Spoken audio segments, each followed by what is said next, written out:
ಆನೆ ಮತ್ತು ಚಿಕ್ಕ ಮೊಲದ ಕಥೆ. ಒಂದು ಕಾಡಿನಲ್ಲಿ ದೊಡ್ಡ ಆನೆ ಇತ್ತು.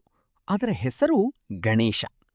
ಗಣೇಶ ತುಂಬಾ ಬಲಿಷ್ಠನಾಗಿದ್ದರೂ ಅವನು ತುಂಬಾ ದಯಾಳುವಾಗಿದ್ದನು. ಅದೇ ಕಾಡಿನಲ್ಲಿ ಒಂದು ಚಿಕ್ಕ ಮೊಲವೂ ಇತ್ತು. ಅದರ ಹೆಸರು ಚಿನ್ನು. ಒಂದು ದಿನ ಕಾಡಿನಲ್ಲಿ ಭಾರೀ ಮಳೆ ಬಂತು. ಎಲ್ಲ ಪ್ರಾಣಿಗಳು ಭಯಪಟ್ಟು ಓಡಾಡ್ತಾ ಇದ್ವು. ಚಿನ್ನು ಮೊಲ ಒಂದು ದೊಡ್ಡ ಗುಂಡಿಯಲ್ಲಿ ಸಿಲುಕಿಕೊಂಡಿತು. ಅದು ಜೋರಾಗಿ ಅತ್ತಿತು. ಉಳಿಸಿ ಉಳಿಸಿ ಎಂದು ಚಿನ್ನು ಕೂಗಿತು. ಆ ಸಮಯದಲ್ಲಿ ಗಣೇಶ ಆನೆಯು ಅಲ್ಲಿ ಬಂದಿತು. ಅದು ತನ್ನ ಉದ್ದವಾದ ಸೊಂಡಿಲಿನಿಂದ ಚಿನ್ನುವನ್ನು ನಿಧಾನವಾಗಿ ಎತ್ತಿ ಸುರಕ್ಷಿತ ಸ್ಥಳಕ್ಕೆ ತಂದಿತು. ಚಿನ್ನು ತುಂಬಾ ಸಂತೋಷಪಟ್ಟಿತು. ಧನ್ಯವಾದ ಗೆಳೆಯ, ನೀನು ನನ್ನ ಜೀವ ಉಳಿಸಿದ್ದೀಯಾ ಎಂದಿತು. ಗಣೇಶ ನಗುತ್ತಾ, ಸ್ನೇಹಿತರಿಗೆ ಸಹಾಯ ಮಾಡುವುದು ನಮ್ಮ ಕರ್ತವ್ಯ ಎಂದನು. ಆ ದಿನದಿಂದ ಆನೆ ಮತ್ತು ಮೊಲ ಒಳ್ಳೆಯ ಸ್ನೇಹಿತರಾದರು.